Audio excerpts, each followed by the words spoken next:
জামায়াতের জাতীয় সমাবেশ শুরু। বিস্তারিত দেখুন অগ্রযাত্রা ডেস্ক রিপোর্টে।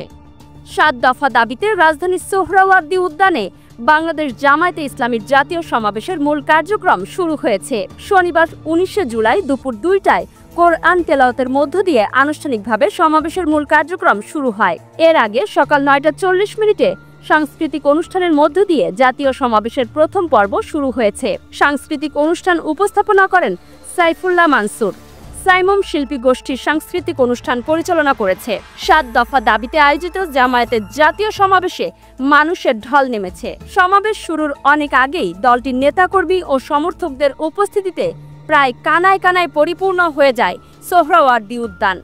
উদ্যানের বাইরেও অবস্থান করছেন হাজার হাজার নেতাকর্মীদের অনেকের হাতে তাদের দলীয় প্রতীক দাড়িপাল্লা শোভা পাচ্ছে।